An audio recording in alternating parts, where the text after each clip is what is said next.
Bible surprises in 30 minutes. Why there should be more exclamation marks in this unique book.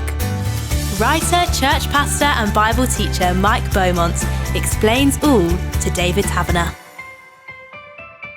Each of our conversations features any number of surprises. The title of this conversation is The Unexpected Healing. I'm sure you'll explain that, Mike. Now, what are the circumstances of this particular part of the Bible story? We're going to look at a story in John chapter 5 of a disabled man who, at one level, was desperately hoping that he would get healed, but who at another level, it becomes clear in the story, had really lost any hope of that. And so for him, this day certainly turned out to be an unexpected healing, even though he'd been looking for it and longing for it. As anybody reads through the Gospels, there's lots of stories of healings. This is in John's Gospel, chapter 5. Yeah, and it's the third of John's 7 signs that he gathers. We've mentioned in a previous story how John knew of many miraculous works that Jesus did, but how he chose just 7, the perfect number as far as Jews were concerned, because he felt that these 7 pointed to something about who Jesus was. We've said before, he calls them signs rather than miracles. They're pointers to something about Jesus. So this healing of the disabled man in John 5 is the third of those 7 signs in his gospel. And in fact, a lot of the healing stories in all of the gospels are surprisingly of people who've had long-term medical conditions, who've lived with them for many, many years. And presumably those chosen to highlight that Jesus is doing what no man or woman or doctor had been able to do up to that point. What does the Bible tell us about what kind of disability this man had? He's one of a number of people who gather around the pool of Bethesda, a pool in the city of Jerusalem, who have a whole number of disabilities. John notes that some of them were blind and some lame and some unable to walk. And this man, clearly his problem, as it becomes clear as the story unfolds, was a guy who was unable to walk and who had been disabled for 38 years.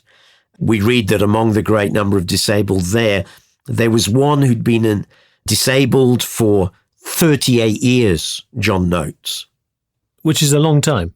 It's an awful long time, and it looks to be, if not from birth, certainly for a significant period of his life. And I mean, it's a really sad scene as this story starts. This cannot have been a happy place. Here are a whole bunch of people who are disabled in some way or other, no sort of state to be able to help them along. Probably many of them are on their own, or they would have had families looking after them. And, why are they here at the pool of Bethesda? Well, there was a tradition that whenever the pool bubbled up, that whoever was the first to get into the water would be healed. Now, the bubbling happened as a result of water flowing through the underground stream that filled up this pool. So all these people are gathered, dozens of them, surrounding this pool, desperate to be the first one into the pool when the waters bubbled, believing that if they could do that, then they would be healed. It sounds a bit like superstition. It does, and you know what? I think in some ways it was, and the Bible is by no means commending this. It's recording it as fact. In fact, just as I say that word fact, for a long time people believed that John had completely made up this story because they had never been able to find this pool. We discover in the story that it had 5 colonnades and porticos around the pool. And archaeologists said, and scholars said, well, this is crazy. This is clearly John fabricating a story here to make a point about Jesus because we haven't been able to find this. Then guess what happened? What happens so often? In 1964, archaeologists were digging nearby to the Church of St. Anne in Jerusalem, and they discovered a pool. And guess what it had? It had the colonnades and the porticos, just as John described. So it's a real place. It's a real story. It's a real man who is in desperate need. When Jesus talks to him, he'll say that he's got no one to help him into the water when it bubbles. So clearly his faith was in the water and the bubbles rather than in God, certainly not in Jesus, and we'll discover he doesn't even know. He was almost certainly a destitute beggar on his own, because the fact that he says there, I've got no one to help me, suggests no family, no friends around. So he is a man in incredible need. How did Jesus come to be there then? Well, Jesus turns up in Jerusalem for one of the festivals of the Jews, it's described. There were 3 festivals each year, Passover, Pentecost, Tabernacles, when every Jewish man had to go to Jerusalem for that festival. And Jesus, being someone who fulfilled the whole law, went up to Jerusalem for these festivals whenever they were held. Now, we don't know which particular festival of those 3 it was, but Jesus has gone to Jerusalem for that festival, and it's while he's there that he happens to stumble across this guy. We read these words, which is the first surprise of the story. The first surprise of the story is not that there are people gathering there around the pool. Yeah, superstition, as you put it earlier, caused many of them to gather there. The first surprise is this.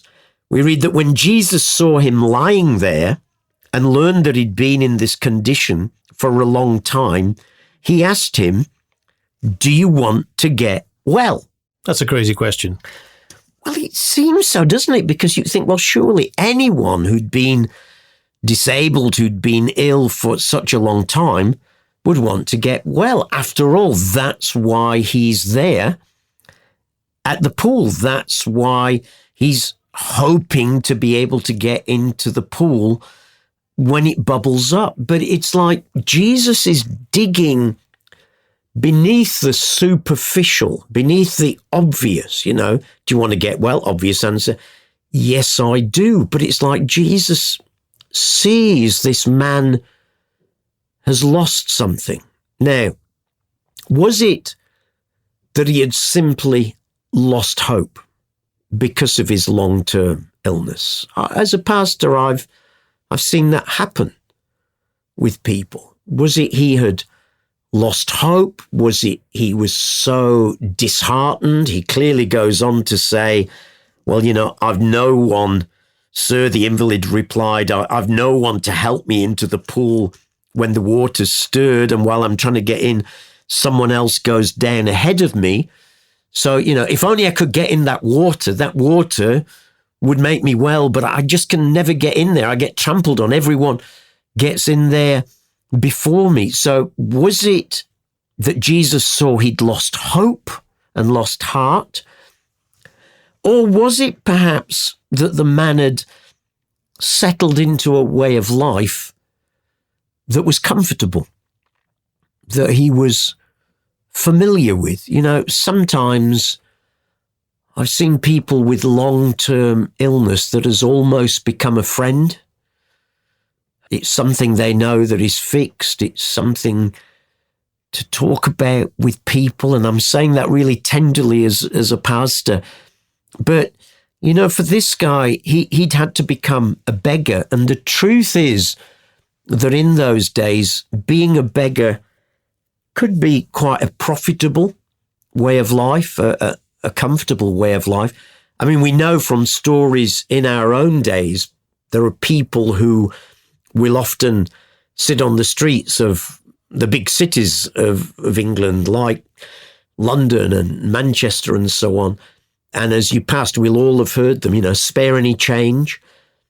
And investigations have shown that, and while I'm not wanting to colour all by this in any means, but there are some, who've made very comfortable lives, and people who can make 150, 200, 250 pounds a day from their begging, particularly if they pick the right place. I worked for 25 years in Oxford, a big university city, and it attracted increasing number of, if you like, professional street beggars, and they were very open about it. They could make a good living.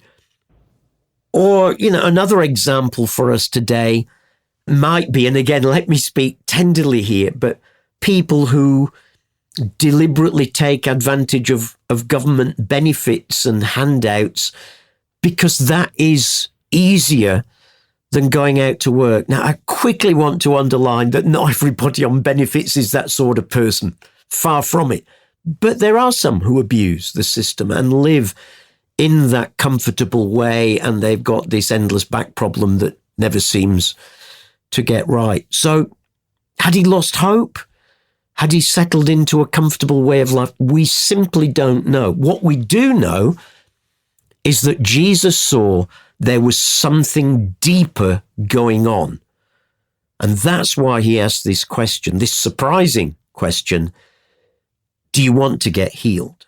Because when you think about it, all those people that are lying around the pool waiting to be healed, Jesus just draws his attention to this one man. He catches his eye for some reason. It's interesting, isn't it? Because, the place is crowded with them. Why did Jesus pick this one person out? Why not heal all the others? I don't know, is the short answer. But I think it was something to do with he saw that in this guy's particular case, the superficial, the external was not the real issue. And as we go on in the story in a moment, we'll actually come to what the real issue was for him. It may not be the issue for everyone, but certainly was for him. And so Jesus does this because he sees there is a much deeper need that needs addressing here. And presumably Jesus could have waited, like everybody else, for the waters to bubble up and helped him into the pool. He could, but why does the creator of the world need to wait for his creation to bubble up? And after all, it was myth rather than God really at work.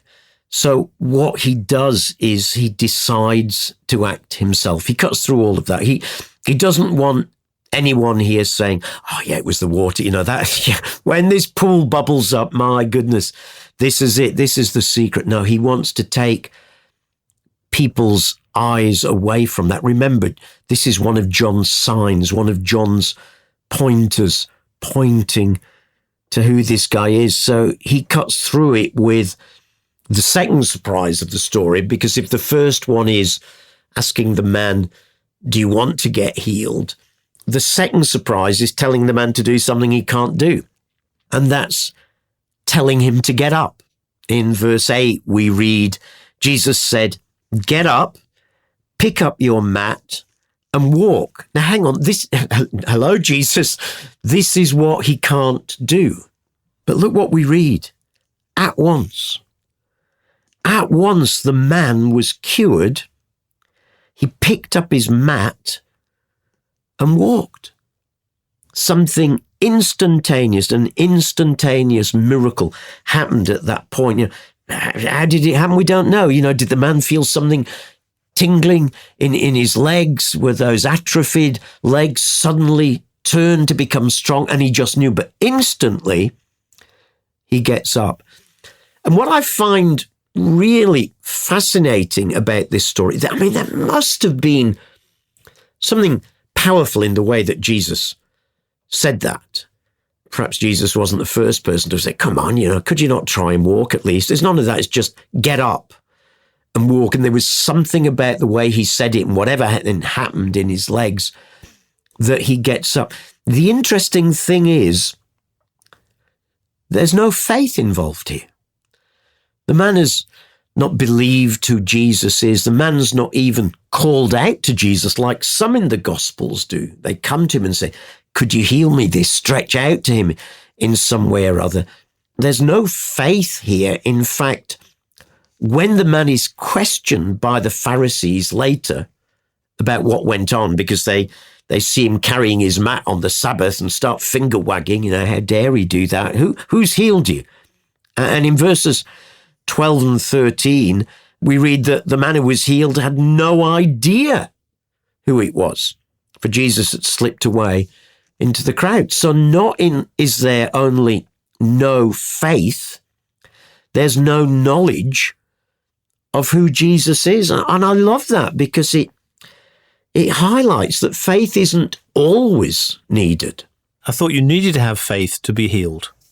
Yeah, and you know what? There are some stories in the gospel where people's faith is rewarded by healing. But then we get stories like this where no faith is involved at all, where simply Jesus breaks in to this man's life. And for me, that sort of warns us just to be careful about pinning everything on faith. I've come across people in the past who've been so disappointed, so broken by going to a healing meeting, and they weren't healed, and they were told, oh, well, if you're not healed, it's because you didn't have enough faith.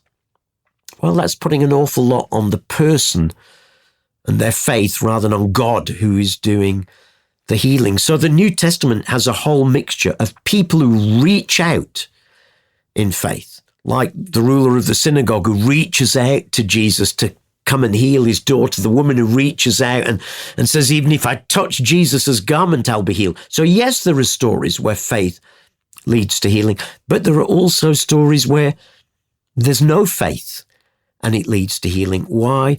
Because this is all about the grace and the kindness of God. And if anyone gets healed, it's not because of the faith of the person who was healed or the person who prayed. Ultimately, it's because of the grace and the kindness of God. I think there's a famous verse in the Psalms where the question is asked, where does my help come from? And I suppose you could say, does it come from my faith or does it come from God? Yeah, exactly. And, sometimes people can put faith in faith, and you see these slogans, faith can do anything. I've seen stuck on the back of car windows and on bumpers. Faith can do anything. No, faith can't do anything. God can do anything. It's not our faith that achieves anything. It's the one in whom we put our faith. After all, faith's not like a thing that, I've got 98% faith today. Faith is something simple. Are you going to trust God? Are you going to trust God in this? And either you trust God or you don't. You can't muster it up and, let's pump up your faith a little bit more. And if we could pump up your faith a little bit more, we could get you healed. I noticed you said that this actually happened on the Sabbath as well. Should it have done? Well, it depends who you ask, David. As far as the Pharisees and the religious leaders were concerned, it definitely shouldn't have happened, because we read on in the story that the day on which this took place was a Sabbath. And so the Jews said to the man who had been healed, it is the Sabbath. The law forbids you to carry your mat. And can you imagine the hypocrisy of that? Here are these religious stalwarts, people who see themselves as the guardians of the true faith, who would have seen this man regularly. He's been there, for goodness sake, for 38 years. They could not have walked by and not known that he was there. These communities, even the cities, were still small and intimate communities. So they know that this guy is healed, and they now see him walking. And the first question they ask is not, wow, what happened? The first question has a finger wagging, who told you that you could carry your mat on the Sabbath? The law forbids you to carry your mat. Now, it didn't. The Jewish law forbade work on the Sabbath. The commandment said 6 days you'll labor, and on the seventh day you'll rest. It was a day to remember that God rested at the end of his creative work. And that was a day for stopping doing the routine of life. God builds this into his creation pattern that, each of us needs one day off in 7 to recharge our batteries, to recuperate, to focus on God and the good and enjoyable things of life. But the Pharisees and the scribes had added a whole host of things, because people had started to say, well, it's all right saying I can't work on the Sabbath, but what does work mean? Am I allowed to do some embroidery? Well, no, you can't do things like that, the scribes and Pharisees said. And it got so nitpicking that they had things like, imagine that you were a tailor, a maker of garments. One of the most natural things for tailors to do when they were working, these days you perhaps have a pin cushion on your wrist. They would just stick pins in their garment while they were working. And the scribes and Pharisees said that before Sabbath came, you had to go all over your garment and make sure there were no pins in your garment before Sabbath began. Why?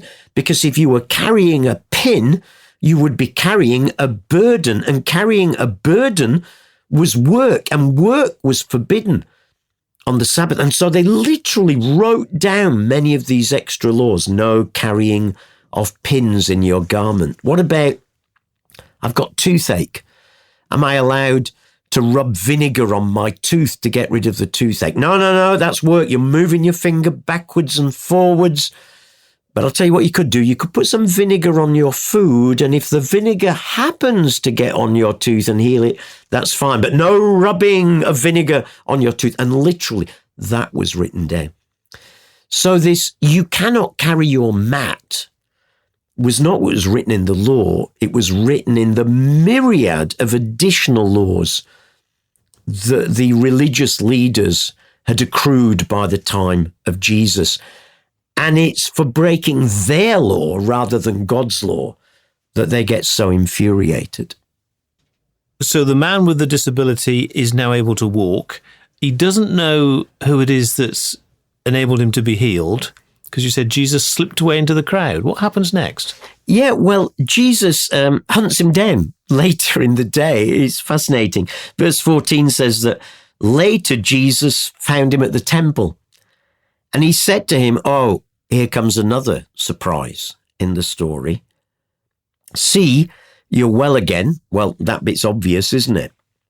But then he adds this: stop sinning, or something worse may happen to you. Now, for some reason, Jesus had clearly seen that there was an underlying issue in this guy's life. Yes, he was paralyzed, but in his case, not in every case, but in his case, he'd seen that there had been something that he had done, some sin that had happened that had ultimately ended up leading to his particular condition. Now, we have no idea what that was, but Jesus saw it.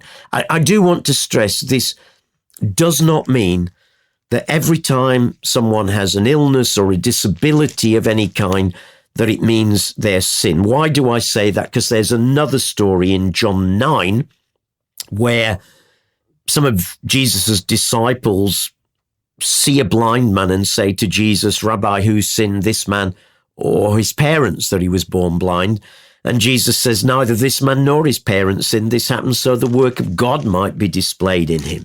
So it makes very clear there that in that case, the guy had his disability, blindness, for no underlying reason. But in this story, the guy clearly did.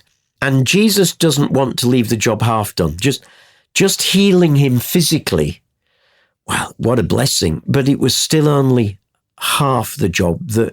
The other half, maybe even the bigger half, if you can have a bigger half, but you know what I mean, was that there was some underlying spiritual issue. And hence Jesus saying, stop sinning, or something worse may happen to you. So a real warning there that whatever this deeper thing had been going on that had led to his condition Jesus warns him to stop that, or the end result might be even worse than what he'd experienced so far. And how does the man react? It says, the man went away and told the Jews that it was Jesus who'd made him well. Now at last he knows who this guy is. Remember, he had no idea at all about who this man was who'd healed him. Now he does. He knows it's Jesus, and he goes and gives testimony of what he's done for him. The day this happened, this man who'd been waiting for 38 years was not expecting to be healed. Is the key here, expect the unexpected? I think it's, absolutely. Always be open. Who knows what today might bring when you let God in. This man certainly didn't wake up that morning thinking, this is it, this is the day. He'd probably had days like that. They had died in him long ago. And yet, why this man and this day? Why? I've often thought, what about all the others who were there? Jesus, it seems, did not heal them.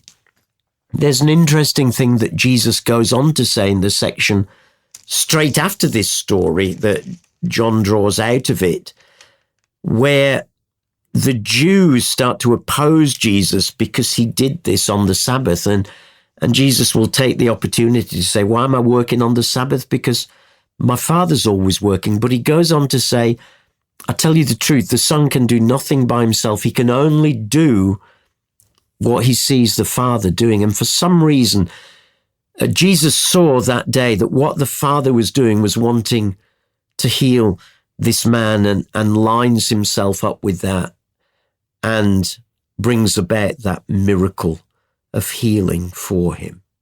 In the light of that, what the man experienced that day was his life coming in line with Jesus doing what the Father wanted to do that day. And so I think out of that, there's a message for us today. Wouldn't it be great if all of us got up in the morning and said, Lord, I don't know what the Father's doing today, but I want to make myself available. I want to be ready to line myself up with you so that you can do whatever you see the Father doing for my life and through my life today. So let's take away from this story that a motto of expecting the unexpected could open up amazing things for us and through us still today. You've been listening to Mike Beaumont in conversation with David Taverner. Bible Surprises in 30 Minutes is a United Christian Broadcasters production. For more about UCB, go to ucb.co.uk.